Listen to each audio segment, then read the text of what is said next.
নমস্কার, easy learning কম্পিউটারের পক্ষ থেকে আমি অলোক দত্ত সকলকে স্বাগত জানাচ্ছি।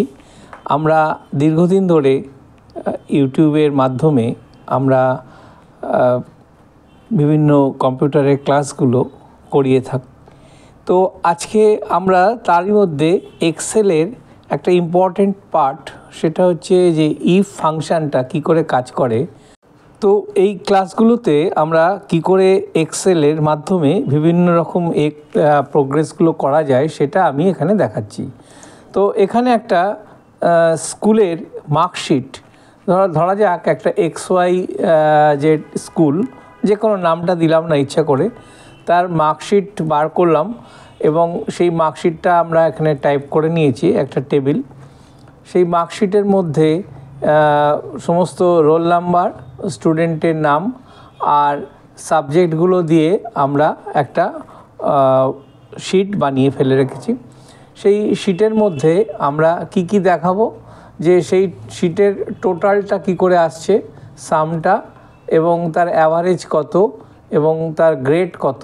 এখানে আমরা যেটা দেখাচ্ছি যে প্রথমে সামটা দেখালাম, টোটাল সাম করার পরে অ্যাভারেজ করতে গেলে কি করব, ইজিক্যাল টু দিয়ে অ্যাভারেজটা নেব, নিয়ে অ্যাভারেজের মধ্যে এবার ফার্স্ট ব্র্যাকেট দিয়ে এই পুরো একদম বেঙ্গলি থেকে ওয়ার্ক এডুকেশন পর্যন্ত টোটাল করে অ্যাভারেজটা করে দিলাম এবং সেটাকে ড্র্যাগ অ্যান্ড ড্রপ করে পুরোটা টানলে আমরা দেখতে পাবো যে টোটাল চলে আসছে। এবার র্যাঙ্কটা কি করব, র্যাঙ্ক করতে গেলে এখানে ইফ ইউজ করব। ইফ M12 অর্থাৎ অ্যাভারেজটা দেখছি যদি গ্রেটার দ্যান 90 হয় তাহলে আমরা সেটাকে একটা ক্লাসে ভাগ করব, সেটা হচ্ছে ফার্স্ট র্যাঙ্ক, হচ্ছে ফার্স্ট। এরপরে যদি আমরা অন্য করি, অর্থাৎ যদি আমরা মার্কসটাকে রাখি যে গ্রেটার দ্যান, ইফ ফাংশনটাকে ইউজ করব এবং ইফ ট্রু যেটা আমরা বলছি, যে যদি এটা 80%-এর ওপরে হয় তাহলে আমরা তাদের সেকেন্ড র্যাঙ্ক দেবো। আর এরপরে আবার ইফ নিয়ে, মানে একটা লাইনের মধ্যেই আমরা করছি, যদি গ্রেটার দেন 70% হয় তাহলে আমরা সেটাকে র্যাঙ্ক থার্ড করব। আর যদি এটা 60% গ্রেটার দেন হয় তাহলে আমরা সেটাকে ফোর্থ র্যাঙ্কে আমরা চিহ্নিত করব। এইভাবে আমরা বিভিন্ন র্যাঙ্কগুলোকে একটা দিয়েছি, পার্সেন্টেজ দিয়েছি, যে এর মধ্যে যদি অ্যাভারেজটা থাকে তাহলে, আর যদি সেটা 50%-এর ওপরে হয় তাহলে ফিফথ র্যাঙ্ক, আর এরপরেও যদি কেউ কম পায় অর্থাৎ লেস দ্যান 50 বা সেখানে আমরা করব, তাহলে সেটা আমরা নো র্যাঙ্ক করছি।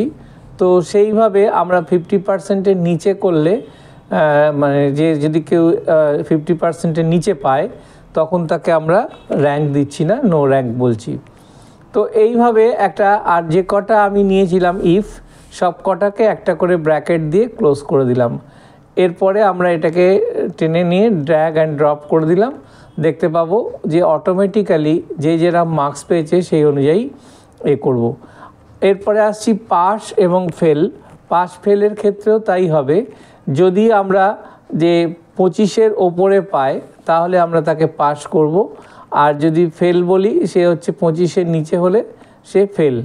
তো আমার এখানে যে শিটটা আমরা বানিয়েছি তাতে একজনই মাত্র 8 দেখানো হয়েছে, সেক্ষেত্রে তাকে ফেল, মানে আমার এই প্রোগ্রামের মাধ্যমে যেটা আমরা করলাম সেটা হচ্ছে ফেল। এবার হাইলাইটস করে গিয়ে আমরা যদি কালার নিতে পারি, ফরম্যাট সেলে যাব, ফরম্যাট সেলের মধ্যে কালার করে দেবো।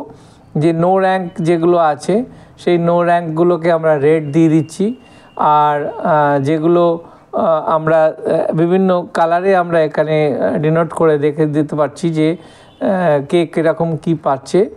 এরপরে যদি গ্রিন করি তাহলে হচ্ছে দেখা যাচ্ছে যারা সেকেন্ড পজিশানে আছে অর্থাৎ র্যাঙ্ক সেকেন্ড, তাদেরকে হালকা গ্রিন দিলাম।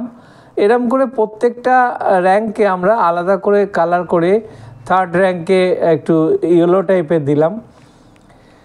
তো প্রত্যেকটা র্যাঙ্ককে আমরা এইভাবে কালার করে, মানে বোঝার সুবিধার জন্য এবং সেটা চোখেও লাগে, এবং ফোর্থ র্যাঙ্কে আমরা দিচ্ছি এখান থেকে কালার সিলেক্ট করে নিয়ে যে কোনো একটা কালার এখানে সিলেক্ট করে নিয়ে এখানে ওই অরেঞ্জের কালার দিয়ে দিলাম। তো এইভাবে প্রত্যেকটা কালারকে সেট করে আমরা কোন কোন র্যাঙ্কে কে কীরকম পেয়েছে সেই অনুযায়ী আমরা এখানে কালার সিলেক্ট করে দিয়েছি। তাতে কি হচ্ছে, বুঝতে সুবিধা হচ্ছে যে এ র্যাঙ্ক 1, র্যাঙ্ক 2, র্যাঙ্ক 3, র্যাঙ্ক 4 এরকম করে সব র্যাঙ্কে আমরা ভাগ করে দিলাম।